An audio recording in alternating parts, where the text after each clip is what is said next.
Good day and welcome to the Afcons Infrastructure Limited Q2 FY25 earnings conference call hosted by DAM Capital Advisors Limited. As a reminder, all participants' lines will be in the listen-only mode, and there will be an opportunity for you to ask questions after the presentation concludes. Should you need assistance during the conference call, please signal an operator by pressing star, then 0 on your touchtone phone. Please note that this conference is being recorded. I now hand the conference over to Ms. Bhumika Nair from DAM Capital Advisors Limited. Thank you, and over to you, ma'am. Thanks. Good afternoon, everyone, and a warm welcome to the Q2 and H1 FY25 earnings call of Afcons Infrastructure Limited. We have the management today being represented by Mr. Krishnamurthy Subramaniam, Executive Vice Chairman, Mr. Paramasivan Srinivasan, Managing Director, Mr. Ramesh Jha, Chief Financial Officer, and Mr. Hitesh Singh, Head Corporate Strategy. At this point, I'll hand over the floor to the management for their initial remarks, post which we'll open up the floor for Q&A. Thank you, and over to you, sir. Good afternoon, ladies and gentlemen. This is Krishnamurthy Subramaniam speaking to you. I am pleased to welcome all of you to the maiden earnings conference call of Afcons Infrastructure Limited. Our financial results and investor presentations have been uploaded on the exchanges, and I hope you had a chance to review them. Joining me today, Paramasivan Srinivasan, Managing Director, Ramesh Jha, Chief Financial Officer, and Hitesh Singh, Head Corporate Strategy. At the outset, I would like to express my heartfelt gratitude to all our shareholders for the support in making our IPO a success. We have consistently set ourselves apart through the quality of our projects and dedication to timely completion. In the post-IPO phase, we aim to demonstrate the same distinction. Our mission of total satisfaction and enhanced value creation for all stakeholders now would extend to public markets. Talking about performance, I am pleased to share that Afcons has achieved robust financial and operational results for Q2 and H1 of FY25, showcasing highest ever EBITDA, PAT, and order book. Our EBITDA margin for Q2 FY25 reached a record high of 13.8%. For H1 FY25, EBITDA margin improved by 200 basis points to 12.7% compared to the previous year. Over the past 3 years, we have made substantial progress in enhancing our EBITDA margins, moving from sub 10% level to over 11% in FY24. PAT for Q2 FY25 grew by 30% year-on-year, reaching 4.4%, while H1 FY25 PAT rose by 16.3% year-on-year to 3.6%. Our total income for Q2 FY25 stood at 3,090 crores, while the H1 FY25 figure was 6,303 crores. There is a marginal drop in revenue on a year-on-year basis. This is on the anticipated lines because, one, our order book was muted for the last 2 years, which was consistently calibrated because of bank guarantee constraints. Also, the general elections, because of which we faced delays in bill certification and payments from select customers. And also there was an impact of a severe monsoon in some of the projects. Due to these reasons, the debt also increased, and these aspects will be explained in detail by our CFO, Mr. Ramesh Jha. As of September, our order book stood at 34,152 crores, of which we have received an order inflow of 8,925 crores in the first half of the year, along with L1 bids amounting to 10,154 crores. With a robust pipeline, proven ability to complete the project within timelines, and consistency in delivering high-quality construction, our company enjoys competitive advantage and solid revenue visibility in the next few financial years. Now let me speak about the sector growth prospects. India is poised to be the fastest growing construction market globally, expected to reach 38.5 trillion in FY28 by FY28. With the Indian government's focus on enhanced infrastructure spending, it is anticipated the industry will grow at the CAGR of 10% between FY23 and FY28. Furthermore, in the construction markets in the overseas regions where we operate, they are expected to outpace most major global markets from 2024 to 2033. With our strong domestic and international presence, we are poised to tap into these abundant growth opportunities. As we move forward, our stakeholders will not only benefit from strong financial returns, but also the impact that we will create on the nation and its people through the projects that we will be executing. We remain committed to our mantra of sustainable, profitable growth by maintaining our order book, matching execution capabilities, rationalizing costs, improving execution efficiencies, and consistently developing capabilities and capacity for project delivery. I take this opportunity to hand over the call to our Managing Director, Mr. Parameshwaran Srinivasan, to introduce Afcons Infrastructure to all participants and offer a deeper understanding about us and our future path. Thank you. Thank you, Mr. Subramanian. It has been, I would say, a great journey, Afcons. And first, welcome all of you for the session today. Being the first earnings call by Afcons, I would consider it a privilege to take you through briefly on what Afcons is all about, so that there is a clarity as to which company we are looking at. Afcons is a 65-year-old construction company, having been formed in the year 1959, with the Rodeo of Switzerland and the Hazrat & Company of joining together as Rodeo Hazrat & Company. And sometime in 1973, when Foreign Exchange Regulation Act was introduced in India, Rodeo wanted to exit India. That was the point when employee-led consortium paid off Rodeo, took over the company, and it became an employee-owned company with a Hazrat & Company stake. So Rodeo Hazrat & Company became Asia Foundation and Construction Limited in 75-76. And then Afcons continued to do well. They used to have huge bank deposits at any point of time, and it went on. Sometime in the early 90s, for the funding needs of the company, when Afcons in the 80s entered into the road segment, there was huge funding needs for equipment and all. So early 90s, they placed shares with SICI, Shipping Credit Investment Corporation of India. And subsequently, in the second half of 90s, Afcons again placed shares with ICICI. When SICI merged with ICICI, ICICI was holding 47.3% stake in Afcons. When 2000 ICICI was going for an ADR issue, they have to necessarily consolidate or exit. That was the time. Shapurji Palanji paid off ICICI, took over 47.3%, and later issued this thing, open offer and other things for the employees. Subsequently, as needed, they pumped in funds. Before this IPO and offer for sale, Shapurji Palanji was holding 99.5% in Afcons, with 0.5% with employees and ex-employees.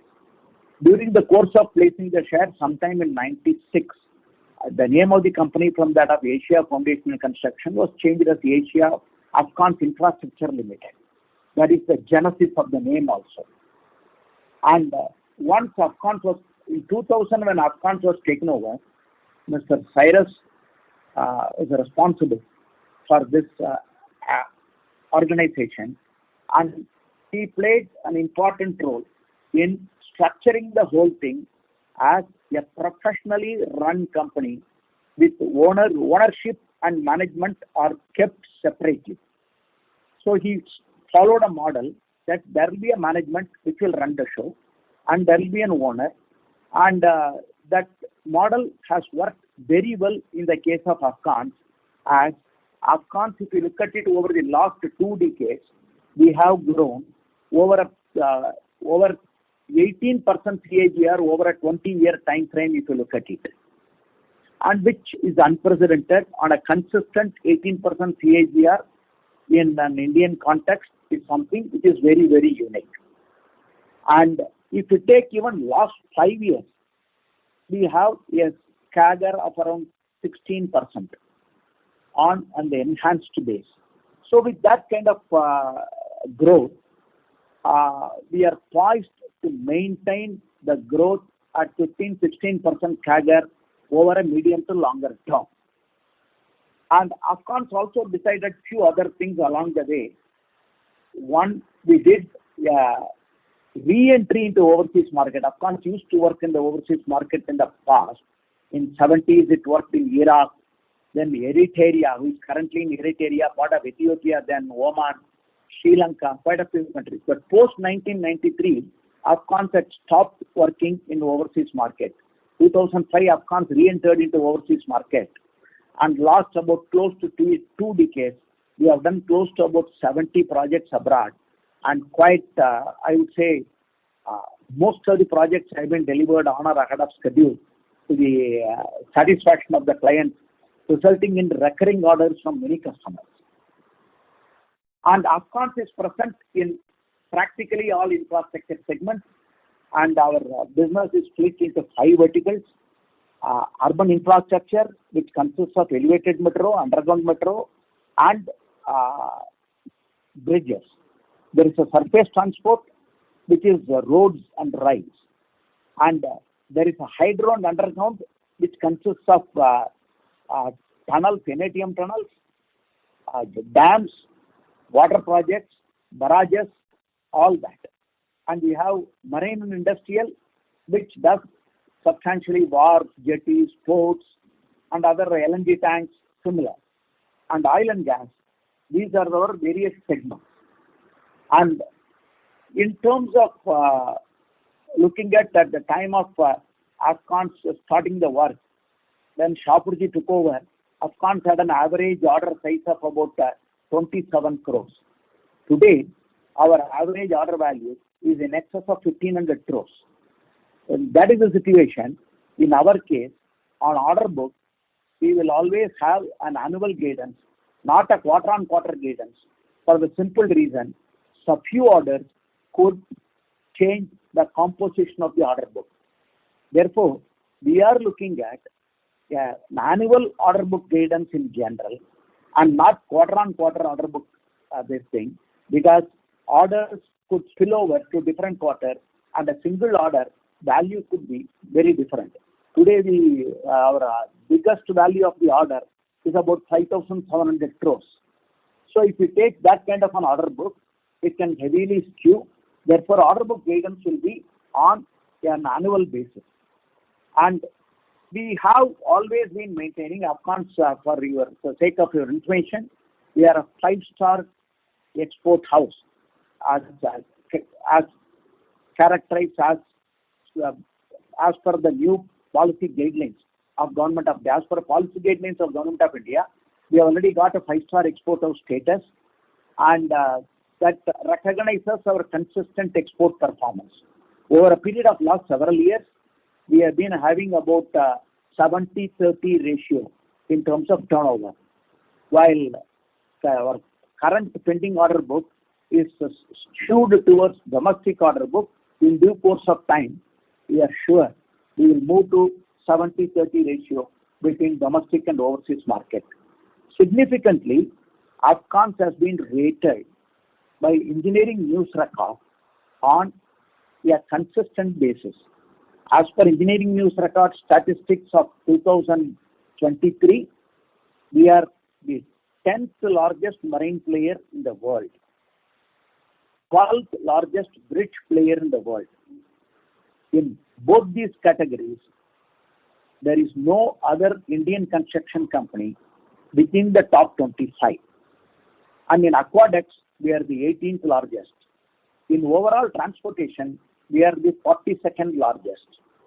So these are significant achievements, and ENR categorizes the turnover outside of the home country. So whatever these numbers reflect, these are reflecting the turnovers outside the home country for all the companies it is same. So in terms of, and wherever we have worked, another significant aspect is due to our engagement with the local populace in the respective countries by multiple manners. One, by engaging them as our employees, by workmen, by engaging them as subcontractors, by involving into large-scale CSR activities, Afcons had, wherever it had gone, had created a niche and in the process enhanced the image of India in such countries.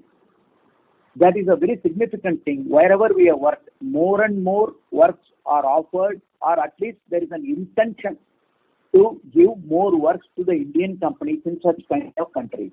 We could create a difference in that manner. And we also follow a good HR practices. That's something which we will cover in the later part. In terms of competitive advantages, if you look at it, Afcons has got a strong risk management practice. In fact, we have a practice of go, no go in any project. We have a standard formula where we look at it. If the project is all the cash flow, number one, we look at the client risk. If the client is risky, we don't participate. And if in terms of the second, we look at it, the project should be cash flow positive also.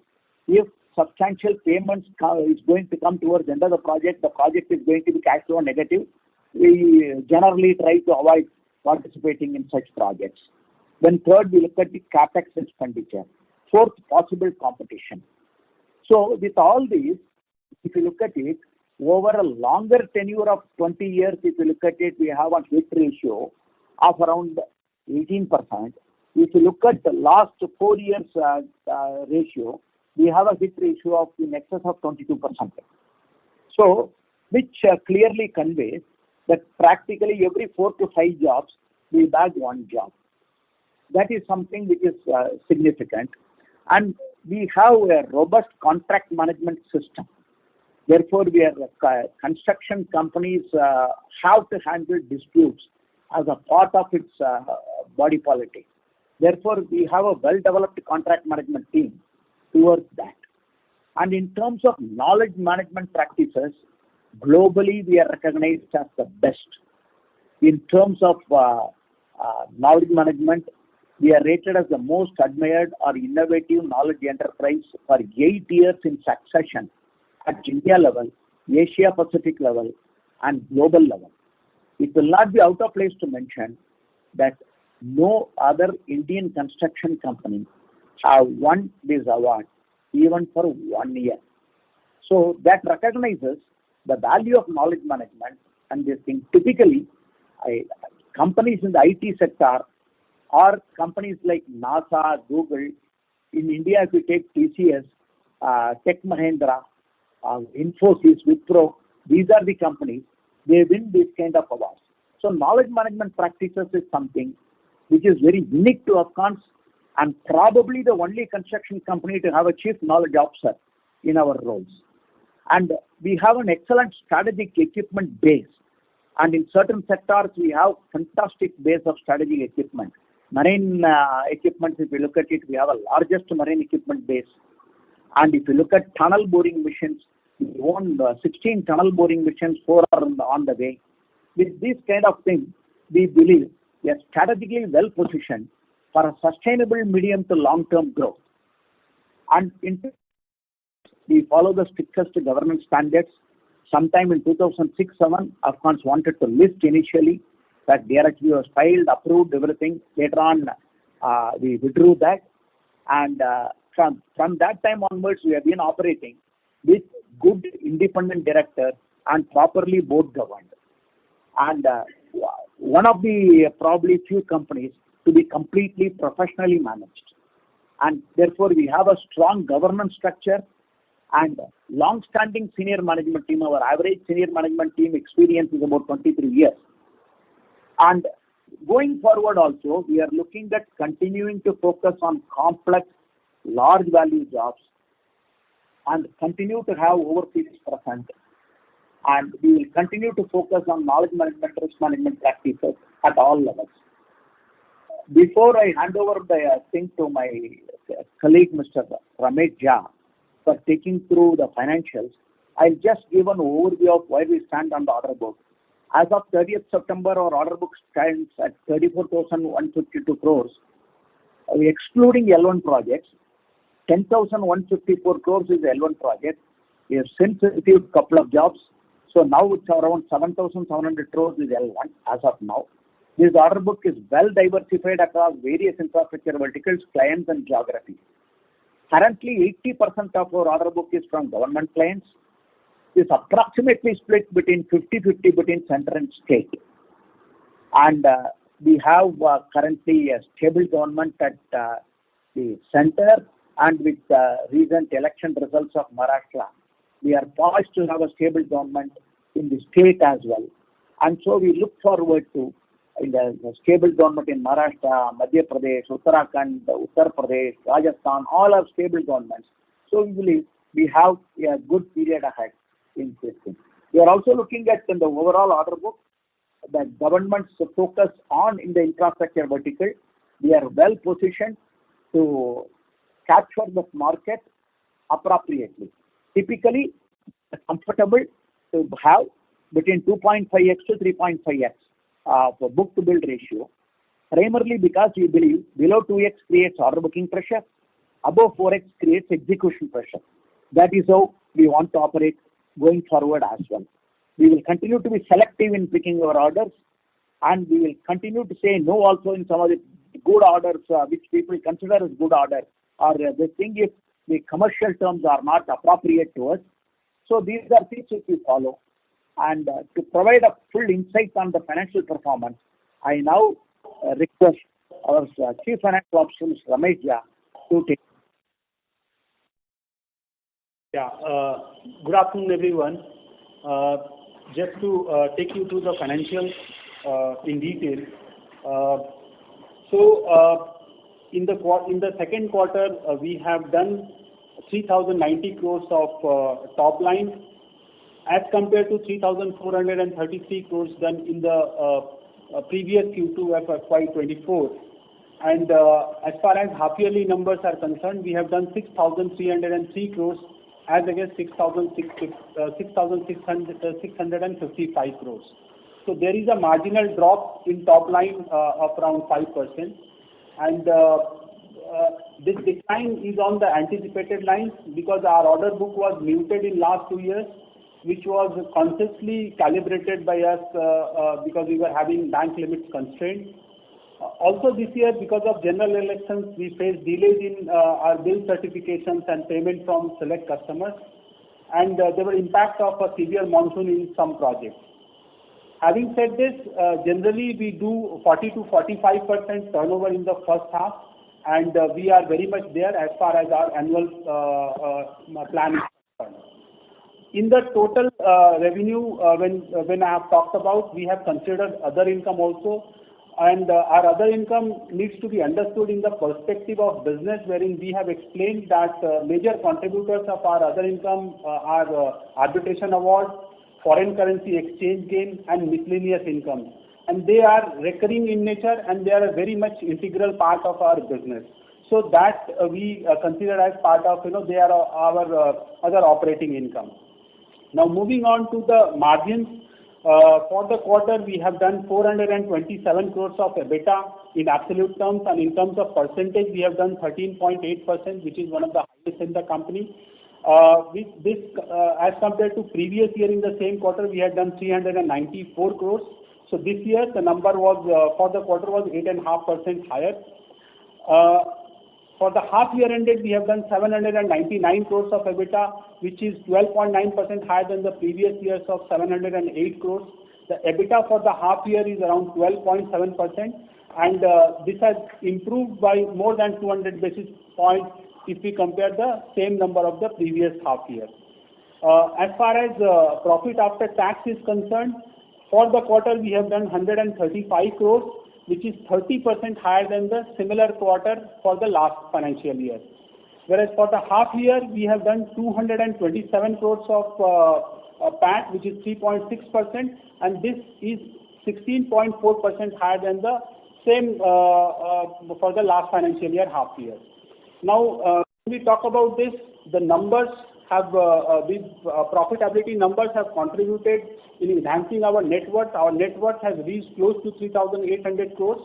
To be very precise, 3,794 crores. And in this period, in line with, generally the trend we face, the first half the year wherein bill certification and payments are not up to date, We saw the similar trend this year as well. We saw an elevated working capital requirement this year. This year also our working capital in September was at an elevated level. But this year it was further amplified because of the general elections related less traction in some of the sections, and some customers, the bills were not getting certified and payments were not forthcoming. But we are seeing the situation slowly improving. Hopefully year end we see much improved situation. The improved, this enhanced working capital requirement has contributed to our debt, which has increased during H1 of FY25. Our debt increased as we saw limited traction with some of the customers, and there were delays in certifications of bill, leading to jump in working capital requirement, as I explained. We had to fund those projects to run the operations. Generally, this trend remains every year, wherein bill certification and payments are not up to date. So we see a elevated working capital requirement and borrowing in Q2 generally, I'm saying. But this year it was further amplified. So the net debt, we have closed the September with 2,640 crores. And on the net debt basis, our debt to equity was around 0.7. And because of 40 to 45% of turnover only, which happens in the half year, and this elevated working capital requirement, the capital employed in the business has gone up, and that has impacted the return what we achieve annually. So the return on capital employed was around 16.5%, which generally is in line with the number we do it for the half year. But as things improve in the second half, we see that these numbers will go back to the levels we had achieved for FY24 as well. Now moving on, and also I would like to highlight that these returns on say capital employed or return on equity needs to be looked at on an annual basis only.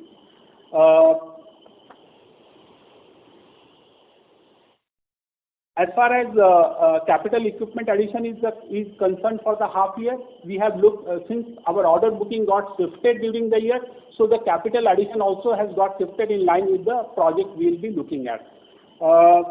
With this, I think order book MD has already explained. So I conclude my remarks on the financials, and I thank all the esteemed stakeholders, including our employees, business partners, vendors, auditors, bankers for their wholehearted support in the long-term growth journey of Afcons. On behalf of Afcons, I thank everyone for attending this call. Now I request the moderator to open the floor for Q&A. Thank you. Thank you very much. We will now begin the question and answer session. Anyone who wishes to ask a question may press star and 1 on their touchtone telephone. If you wish to remove yourself from the question queue, you may press star and 2. Participants are requested to use handset while asking a question. Ladies and gentlemen, we will wait for a moment while the question queue assembles.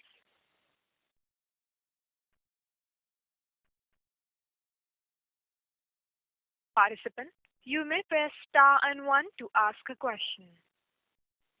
The first question is from the line of Ankur Sharma from HDFC Life Insurance. Please go ahead. Hi sir. Good afternoon. Thanks for your time. I had a couple of questions. Firstly, on the top line, which did degrow about 10-11% in Q2. If you could help us understand, the split between domestic and export growth.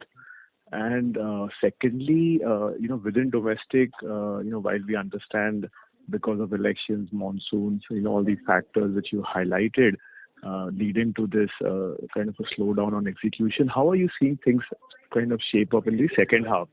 Are you starting to see a pickup, now that, monsoons are over? So are we starting to see things kind of getting back in shape and therefore second half being significantly better? Yeah, thanks. I will answer the second part of the question. First part of the question breakup will be given by my CFO. I am Paramashwan here. In terms of second half of the year, we would expect for the year top line, flat to non. That is what we had indicated this thing. And considering the previous 2 years of calibrated order growth, we had this thing, we will have a flat to growth in the top line in the current year. While we look forward to in 26, while if we consider including L1, we are fully booked for our 100% of our order book is in place for 26, and for 26 we expect 20 to 25% growth comfortably from the current position. As I conveyed earlier, our medium to long-term CAGR we would maintain at 15 to 16%. That is the general guidance. Ramesh, you would like to give him clarification on export and domestic turnover? Yeah, so as far as the turnover for the half year is concerned, 29% was from overseas market and 71% was from the domestic market. So I was referring to the growth rates. While I understand the split between the two, I was trying to understand what was the growth rate between domestic and exports. So, see, as far as growth is concerned, since the pending order, whatever we were having, we expect the same trend to continue in the range of, say, around 30% from the overseas market and 70% from the domestic market. The balance here. Okay, fair. Okay, fair. Secondly, sir, on the order inflows, as you highlighted, we got about 9,000 odd crores in the first half, plus the L1. So, how much are you targeting for the full year? And also, if you could help us understand which are the key end segments where you're getting these orders from. Are these more domestic? Are these more exports? Some more color there. And also, what is your order pipeline? If you could give us a number, how is that looking like? If you have that with you. In terms of our work, we have, including L1, you would have observed, we have in excess of 20,000 already. We had at the beginning of the year, we had set ourselves a target of 20,000 crores, which we have practically crossed for the year if all the L1 jobs come into our kitty. Mm-hmm. We have already submitted quite a few bids, and we are submitting further bids, and therefore we expect a further order booking of not less than 5,000 crores. Okay. And taking that into consideration, it will be safe to assume that we may be booking an order for the whole year of 25,000 crores, which will be the highest in the history of Afcons. Before that, one of the years, 2-3 years before, Afcons had booked 17,400 crores, which was the highest ever order book Afcons ever had. So with this order book, it's not only 26 revenue visibility is in place, there is substantial revenue visibility for 27 as well with that. And in terms of this year, of the orders booked, substantial orders are from the domestic market, and therefore the current pending order mix is shifted slightly to about 85-15 between domestic and overseas. While this is a temporary phenomena, going forward, we would like to sustain a 30-15. In the short term, 1 or 2 years, it could be 75-25 because of more domestic orders. Mm-hmm. This is in terms of order booking pipeline. I request Mr. Hitesh Singh, our head of strategy, to take you through. Hi, Ankur. In terms of order pipeline, generally we keep a track of around next 2 years of visibility. So in terms of our total addressable market based on the kind of projects we focus on, that's a large value complex projects, we have an addressable market of around 3.2 lakh crores. And as visible in our current pending order book, similarly the available market is the highest in the urban infrastructure space. And I talk about urban, I'm talking about underground metro, elevated metro and bridges put together. It is close to 1 lakh crore, that is the visibility we have, followed by surface transport, which is for us the rail and road business, which is around 60,000 crores. And marine and hydro, both we have around 50,000 crores each of visible order pipeline. And if we look at the overseas versus domestic, it's close to the same ratio which we generally target.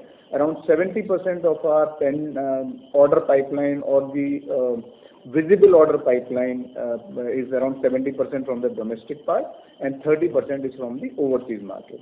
So that's been the pipeline for us. Yeah. And just one last one before I get back in the queue is on the operating cash flow. And then clearly, that is about 400 odd crores negative for the first half. And I think, again, you did touch upon the reasons behind it. How do you see that for the full year? Can we expect cash flow to be positive and we generate a reasonable amount of operating cash flow for the full year? Would that be a reasonable assumption? Yeah, we'll be generating operating cash flow positive for the full year because as I explained that during first half year, generally the payments are not up to date and that gets updated by the year end.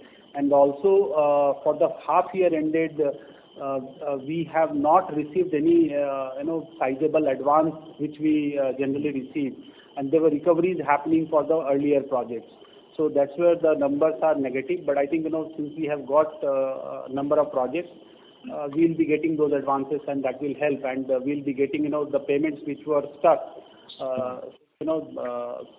October onwards we are seeing improvement in payments from the customers. So we'll see a good cash flow for the full year.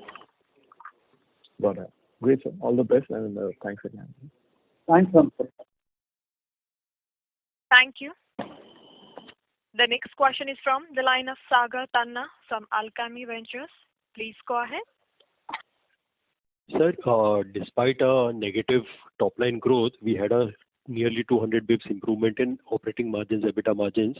Can you explain the reason for that and what can be the sustainable margins for the full year and going forward? See, as far as the margin for full year is concerned, we for FY24 we had clocked 11.6%, and I think what we can talk about in terms of margin is our endeavor will be to maintain 11% plus margin. And coming back to your first question of the reason contributing the higher margin for the year, so the company is focusing on operational excellence, and we are trying to contain our costs wherever possible, and so we are trying to rationalize our costs wherever possible, and that has helped us to improve the margin. Also, during this period, we had an award wherein we got a sizable interest, and that has also helped us to improve the margin. So if we exclude the interest on the arbitration award, which is mentioned in the notes of results, then can we assume a normalized margin of 11.5%, which we had clocked last year? Is that a fair assumption? Yeah, it's already there. I mean, it's there for anybody to calculate. So it's 11% plus. And that is what is the sustainable margins going forward. Is that correct? Yeah. So see, what I'll say is we are into the business of construction, and the margin in a quarter varies based on the nature, type, and quantum of work executed. So quarterly results may vary in different quarter and may not be indicative of the annual results. So and construction is full of contingencies. There could be some contingency which we may not be able to save. So our guidance will remain that we will be clocking around 11% margin. Got it. Thank you. Thank you. The next question is from the line of Ashish Agarwal from Sundaram AMC. Please go ahead. Yeah, thanks. So just one clarification. When you've given this 11% plus, this includes other income, am I right? Yes. Secondly, this other income, this 74 crores of interest income which we got, the cash has come in or this is on the accrual basis? So the cash had not come before September, but subsequent period it has come. Got it. And what was the forex gain, so to speak, translation gain in the first half, which is part of other income? So forex gain in this half year was not a sizable portion. It was a very minuscule amount. Okay, but because in the cash flows it looks like it's around 75 crores. That's why I was trying to understand. Because there's a net foreign exchange difference. Mm-hmm. Which is in other income there is no foreign exchange gain. Okay. Got it. So this 190 crores of other income in the first half includes this 75 crores of arbitration income, and the rest will be miscellaneous income. Am I right? So the breakup of that other income is for the half year we have got arbitration interest of around 93 crores, and we have got some projected loss which we account in any project that that has been returned back because we have already incurred those actual expenditures. So that is another aspect, and then there is a balance sheet miscellaneous income. Got it. And lastly, sir, what is the capex plan for the second half of 25 and, if possible, for F26? So see, for specific number for the capex, since we had for this financial year we had planned a sizable capex related to we were buying 3 TBMs. Now those 3 TBMs we were expecting one of the TBMs to come before the half year, which has got shifted. So the number we were looking at for the full financial year, we are looking at a reduced number for the total capex for the year. But if you can quantify that. It will be difficult to put a number at the moment because we'll have to see because some of the projects which we were expecting say by March or in the first quarter of June, so all those orders got shifted. So we'll try to optimize the utilization of those equipment, and as per the requirement we'll try to plan it. But if I have to put a number for next 6 quarters, right, let's say for rest of F25 and F26, what kind of capex? Is it fair to assume it will be roughly 3 to 4% of your revenues? Generally, we try to maintain in that range only. The capex generally is in that range only of the top line. Got it. Thank you, sir. Thanks, sir. Thank you. The next question is from the line of Ashish Shah from HDFC AMC. Please go ahead. Yeah, good afternoon, and thank you for the opportunity. So first question is on the Q2 being soft. You did give some broader perspective, but a little more detail if you can share which segments and which particular type of projects were more impacted, and more importantly, as we now are here almost in the end of November, how has the improvement happened, or if at all it has happened? So specifically, if I can talk about then, water-related projects was one segment where we have seen less of traction. Generally, there was a bill certification and payment-related issues. So we had 3 projects or so in that. And our project, like we are doing one project in Rajasthan, then a couple of projects in Bihar, and some other projects where we, because of monsoon-related issues, we saw the turnover going down. All right. Apart from water, anything significant, sir, which could have attributed to this slightly lower than expected performance? So see, as we said that generally we in first half of the year we generally do 40-45%, and right. We are largely there in terms of top line. So these were the projects where we had seen difficulties, water projects and some of the projects, bridges project where due to severe monsoon we could not work. Sure. Sir, sorry, also there was a little bit disturbance, so I missed the number for FY25. You said for the revenue, you said flattish or something I maybe missed. So what we have talked about, what MD has talked about, that we are looking at a flat to a nominal growth. Okay. In terms of FY25, we are looking at a flat to nominal growth, and in terms of FY26, we will have 20 to 25% growth. Yes, sir. I got it. Yeah. Medium to longer term, we are looking at a CAGR of 15 to 16%.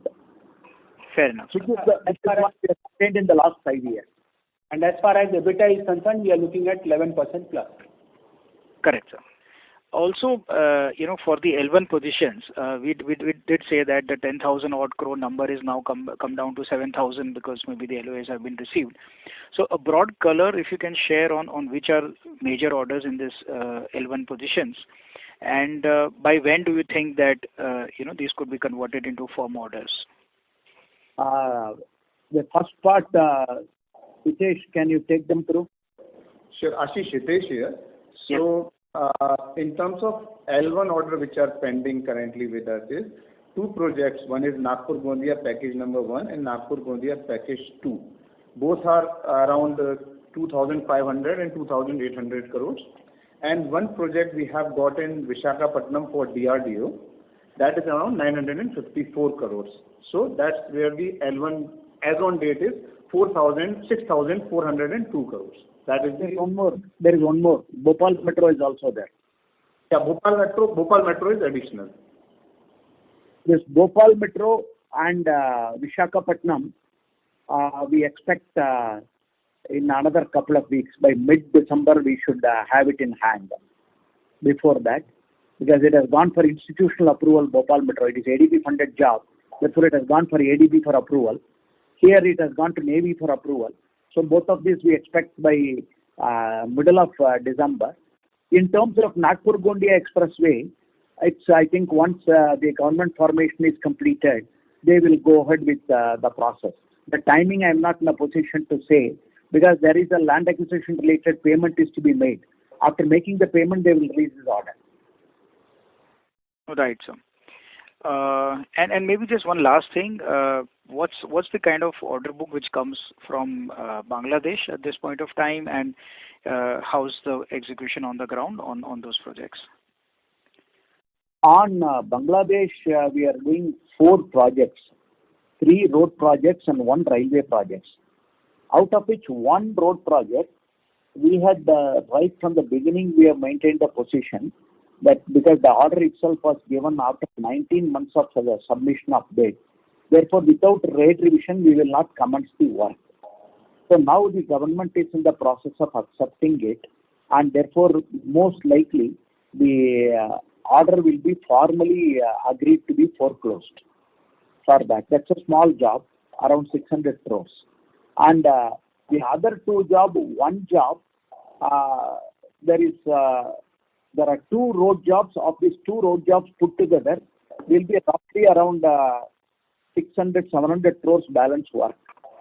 And that is something which we will just about start. We are waiting for some payments to come from Government of Bangladesh and Government of India. It's all Government of India funded jobs. The other one, a railway project, is a joint venture between Afcons and KPTL. And there 50-50 is each. And there nearly about 60% is completed, I think. Hitesh, correct me. And the balance part of it is under execution. They are also giving land in bits and pieces, therefore it's going slow. And in terms of payment, as it is an Indian funded job, we don't foresee any payment related risk. And so what's the outstanding value of this order, the railway one, for our share? Railway and road put together, Ramesh or Hitesh, can you give the exact number? I don't have the number with me. So railway job for our portion of balance will be anywhere between around 300 crores or so. Okay. And, all right. and also to add, in those contracts, since in between the work got stopped because of this unrest, contractually we are in a very strong position to get any compensation which needs to be raised. And sir, in terms of outstanding receivable, is there anything sizable which is pending? Not sizable. There is the receivables are very minuscule. All right, sir. All right. Thank you. Thank you.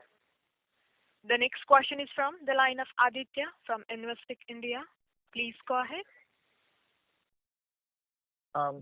Hi, good afternoon, sir. So in the order inflows that we've had this year and in the last couple of years also, we've hardly got any hydrocarbons order. Even in the pipeline that we are speaking about, we are not looking at any oil and gas orders. So if you could just spell out what is really the strategy over there. Is that a focus area for us, or we are likely to be staying away from that segment? On hydrocarbon sector, VVC sir, you would like to respond? Go ahead, Parameshwar. On hydrocarbon sector, we have kept this thing. We have been making presentations to the government and also to ONGC we have requested for certain change in contracting methodology and also change in contract administration. And while we learned that it is in principle accepted, it is not put into action. So we have taken a position with respect to ONGC that till such time these corrections are made, we will not be submitting the bids. That is one of the reasons you find that some of the recent bids of ONGC offshore projects are all going on a single bid basis. And with respect to onshore, we will selectively participate, as we find in general, whomever had worked in oil and gas sector in India, most of them have lost money. Therefore, we want to be very cautious in terms of our movement. Therefore, we are not looking at any big jobs in oil and gas. We are looking at smaller jobs in the onshore oil and gas, and offshore we will get into once the contracting methodology and contract administration pattern undergoes change. In other words, when the environment undergoes a change, we are there because we already have done a couple of very high-tech projects. We are qualified to do so, but we want the environment to be in proper shape before we participate. Perfect. That's very clear. So my second question is Middle East an area wherein we want to be penetrating over a period of time? Because as of now, our international presence is mainly in Africa. Saudi Arabia is a focus point. I'm sure I'll answer that. But okay. Middle East, the main focus would be on Saudi Arabia, which is undergoing a good growth momentum at this point in time. But other areas would be very, very selective quoting, and very specifically select projects only we will look at. Middle East, in our experience, what we have found, Middle East is not giving an opportunity for a profitable growth. Number one, Middle East projects are by and large cash flow negative because there is a 10% cash retention. And the cash retention is paid after all the clearances are obtained, which one has to take 19 different agencies' approval. So for that, it takes 18 to 24 months for getting those NOCs towards getting the final payment retention and all out. Second, once there is a 10% advance, there is a 10% retention, and the payment time cycle is 28 days for the contractors, for the PMC to certify, and another 56 days for the payment. Effectively, it takes 4 months with holidays in between. Therefore, there is a cash flow negative all through the project. And taking all that, we have taken a call that we will be very selective. We will look at some select big projects where we will have some local partner who will manage the local environment and we will do only execution. Those are the kind of approaches we are following. This is other than Saudi. Saudi selected markets we will be definitely looking at, and some select big projects we will be looking at Middle East. That's what we are looking at. Middle East, we may add another point. There is no proper dispute resolution mechanisms present. Right. So overall, it's not very high on the priority list, but however, if some projects, we may look at it depending on its importance and criticality and the customer's willingness to modify the terms. Understood. So even Saudi, you are saying, is not very high on priority list. You'll be fairly selective even while approaching Saudi. Saudi, we are very seriously looking at because of they are more open to the contractors' points. And there also we will look at select clients. We have identified our select clients who are known to perform contract on time. So such kind of clients will be only we will be looking at. Understood, sir. And even for something like this, would we need a joint venture with a local partner? And would it be project-specific alliances, or are we looking at a more kind of a permanent solution to this? We will generally look at project-specific joint ventures. In Saudi, we could look at a larger joint venture also. In typically otherwise, we look at project-specific joint ventures where we need. So, sir, just to add here, in Saudi, we have already incorporated an organization wherein we have taken a local partner to manage the local environment. So that company incorporation is already in place, and Afcons will be 90% in ownership in that entity, and 10% is the local partner. Perfect. That's very helpful. Thank you so much. Thanks, Aditya. Thank you.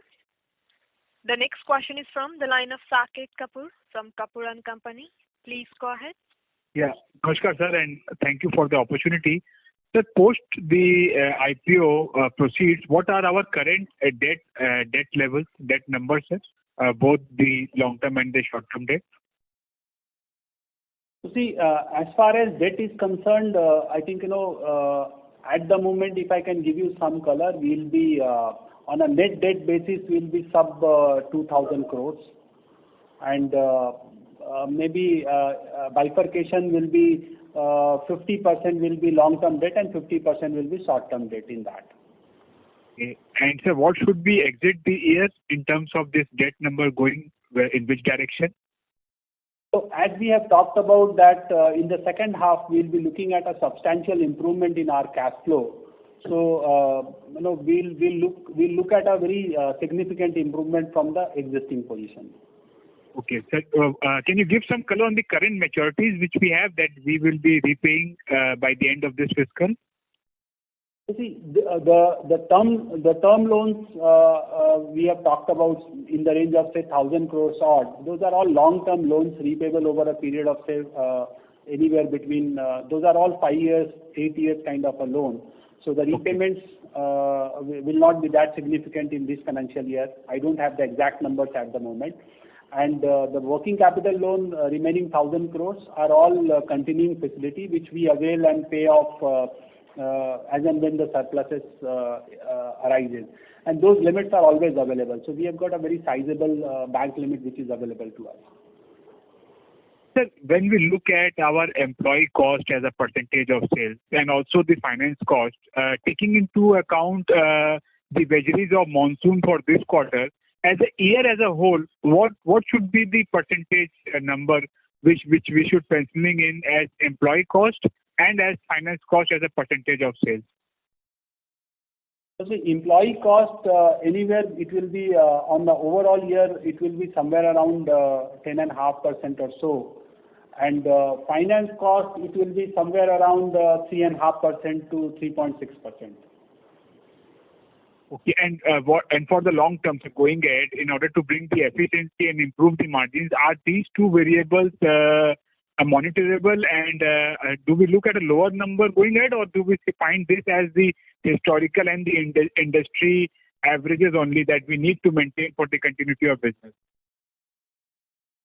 So as far as employee cost is concerned, the way management is looking at, we are looking at per employee turnover should go up, and that's where we are working on.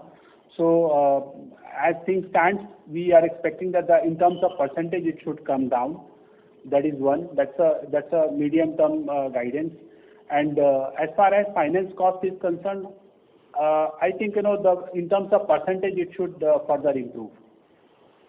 That's on the lower side, yeah. Government is rather than directly attacking these cost components which come out of a project duration, improved project performance by way of earlier completion by our technology, knowledge management and innovation practices would remain the driver. And naturally, all the components of cost would be impacted negatively, means with a reduction by this strategy.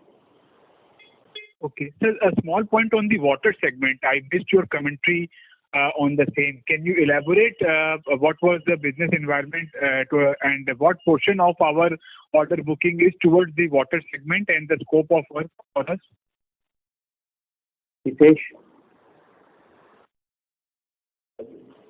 So, see, as far as water segment is concerned, what we saw that ever since the elections were announced sometime in March, April, after that, there was a complete lull in terms of activity with those agencies, and we had seen the bills were not getting certified, and there were no payment allocation from the ministry to respective state agencies which were executing the project. so payments were not forthcoming. And after the election results, there was a change in ministry and a new regime at the helm of the affairs. They were trying to understand the whole set of things, and it took a lot of time to get bills certified and paid. So that's the difficulty we were facing. And as far as yeah. And currently the pending the drinking water supply projects will be around 1100 to 1200 crores in the pending order book. Okay, so we are participating in this Jal Jeevan scheme and the Amrut scheme in with respect to our order book and execution. Yes, Jal Jeevan we are participating, but our participation is limited as explained by Hitesh. Sir, I missed your last comment. Yeah, we are participating, but we are being cautiously. We are approaching this segment. It was a new segment for us. So it is not a high technology segment, but right. It has a social value. So we are participating and helping in the process, but the exposure is limited. Okay, sir. And last point on this, sir, we are also looking at Amrut 2 scheme being rejuvenated with interlinking of rivers being a major thrust from the government side going ahead. So, what kind of opportunity do Afcon as an engineering concern finds in this scheme of the government? We look at the opportunities very closely, and the interlinking rivers we are well positioned, both in terms of our presence in the marine segment and also in water and irrigation segment, and therefore we look forward to a significant jobs coming through the interlinking of rivers going forward. Okay, so can you give the size of opportunity which we are looking forward going ahead? Today we are not in a position to convey what is the size of the opportunity for the simple reason, as of now only Kent Betwa is taking some shape. Therefore, till such time the interlinking of rivers takes shape, it will be only a wild guess whatever number we give. Therefore, I don't want to give any number at this point. But this is an opportunity which we will be seriously looking at. Okay. And lastly, sir, on the IPO proceeds, we received 1,250 crore from the IPO which towards the company, and fresh issuance was to the tune of 4,000 crore. I mean, how was the proceeds bifurcated? Ramesh? Yeah, so we have received, the company has received 1,250 crores, and after adjusting for the issue expenses, the proceeds have been used by company. Of this, we received some, after the expenses, we received some 1,223 crores. We have used a large portion of it towards repayment of debt and towards working capital we have already utilized.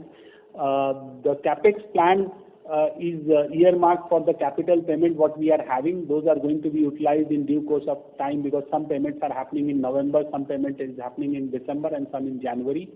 And we are left with a small portion of general corporate purpose, which is earmarked for some of the forthcoming general corporate purpose expenditure by say this month end or maybe first week of December.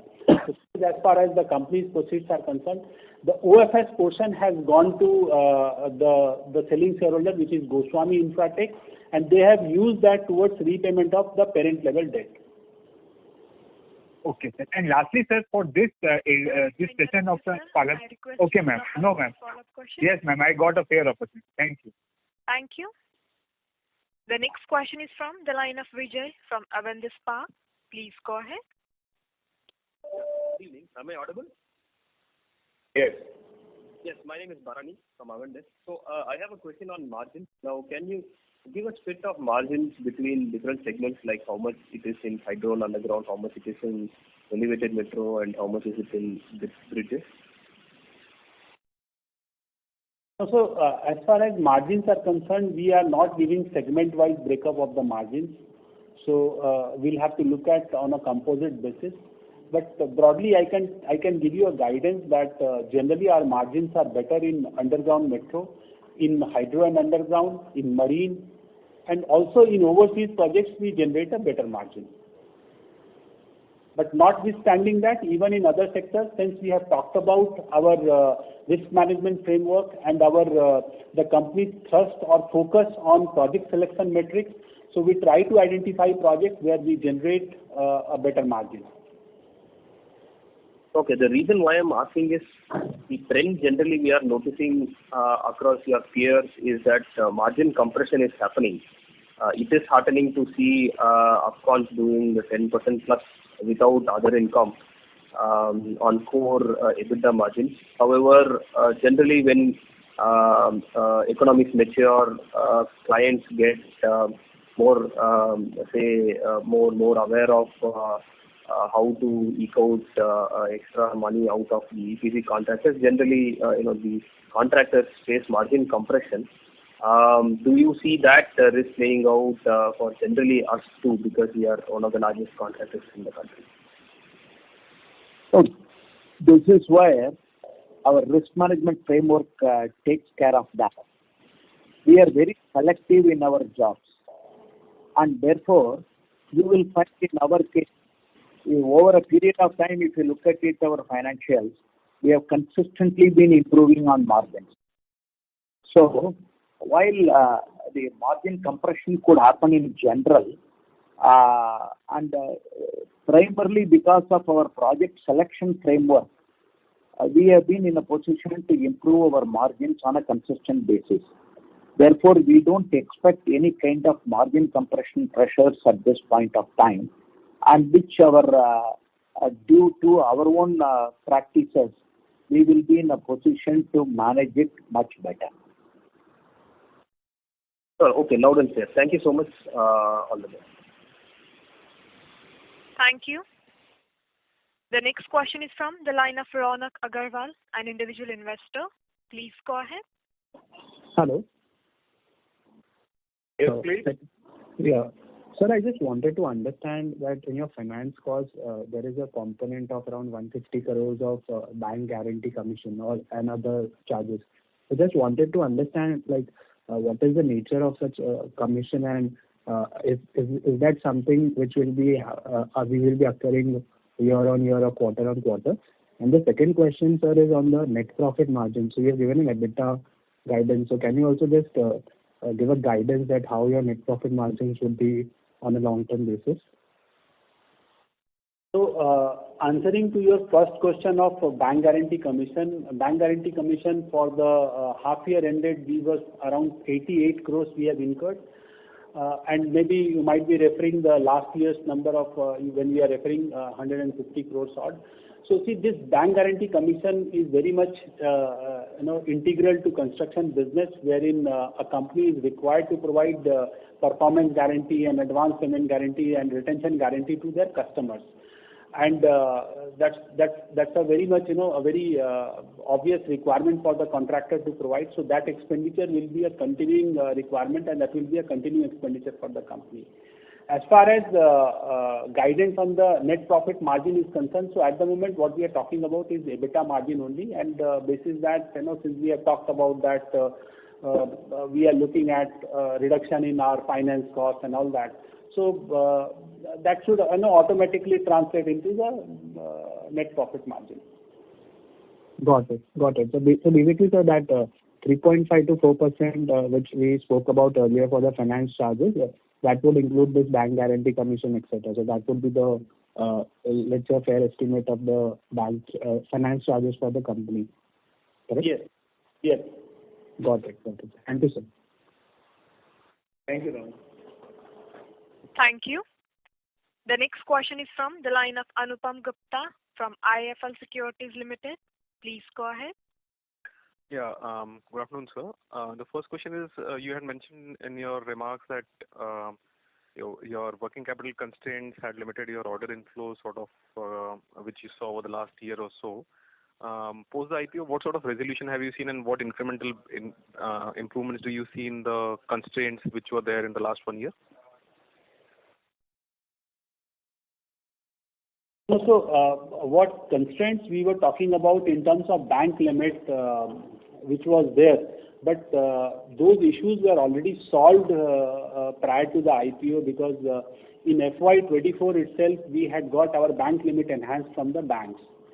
So we had a sizable enhancement in our bank limit, and that bank limit will take care of the company's maybe couple of years order booking requirement. And generally banks, they, as per the prudential norm, they sanction 9 times of the net worth, total bank limit. And today, if you look at from the net worth perspective, before IPO we were somewhere around 6 or so, and post this IPO will be somewhere around say 4.25 kind of range. So we'll have enough headroom if there is a requirement for further bank limit to go back to bank for asking further limits. So I hope this answers your question.